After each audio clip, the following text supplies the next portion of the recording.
Membersihkan hati adalah sunnah Nabi dan menjadikan sebab kita berkumpul dengan Nabi. Nanti di surga indah dengan Rasulullah.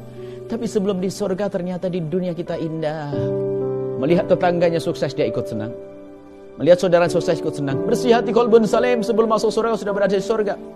Ketemu dengan si A, si B, si C, Masya Allah enak. Akan tapi nasib buruk seorang hamba yang hatinya kotor, dikuasai dengan dengki dan benci, sehingga yang didengki pun bukan orang lain, kadang saudaranya pun dibenci dan didengki, sehingga muncullah manusia perebut waris, dan dia adalah manusia tersiksa di dunia sebelum di akhirat.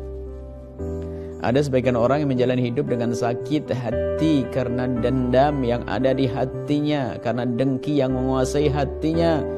Tidak melihat saudaranya beruntung kecuali harus sakit hati. Tidak melihat saudaranya berhasil kecuali harus sakit hati. Bagaimana kita bisa membersihkan hati agar hati kita selamat, mempunyai qalbun salim itu bagaimana? Yang pertama adalah membiasakan lesan kita dengan lesan yang baik, biarpun mula-mula masih bertentangan dengan hati kita.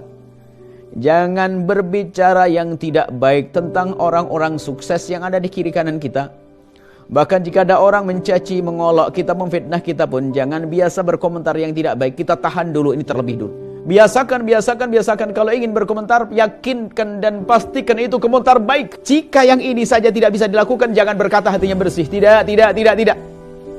Tidak ada orang ngomong kecuali dia komentar jelek. Tidak ada orang komentar jelek, hati-hati. Qalbun salim enggak ada di sini. Mula-mula dan paling utama adalah jaga lesan kita untuk tidak berkomentar dengan komentar yang baik kepada sesuatu yang kita lihat dan itu tidak baik. Bahkan jika ada orang menyakiti kita, jangan berkomentar yang tidak baik. Sebab lesan ini adalah terjemahan, ini menerjemahkan di hati kita. Makanya kalau ada orang mudah marah, ngelabrak, macam-macam, caci maki dan sebagainya, dari lesannya ya tanda dari kebusukan hatinya. Kemudian setelah itu apa? Menjaga lesan, jangan kita berkomentar yang tidak baik kepada orang yang zalim kepada kita. Mungkin kita mulai Anda seorang ustaz, tiba-tiba ada orang menfitnah Anda, jangan banyak komentar dulu. Kita cari tahu sebabnya apa. Mungkin dia tidak mengerti atau tidak mencaci kita, mengolok kita. Hanya informasi yang masuk ke kita saja. Mungkin ada pengadu domba yang ingin mengadu antara kita dengan ustaz tersebut. Lapang hati, mudah. Bahkan jika seandainya ternyata ustaz tersebut betul-betul dicaci dan dimaki oleh ustaz yang lain, yang ada dalam hatinya lapang mendoakan. Tidak berkomentar yang jelek.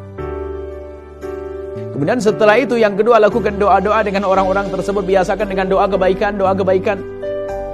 Mendoakan, ya Allah, orang itu telah bermasalah denganku, berikan kepadanya segala kebaikan. Ya Allah.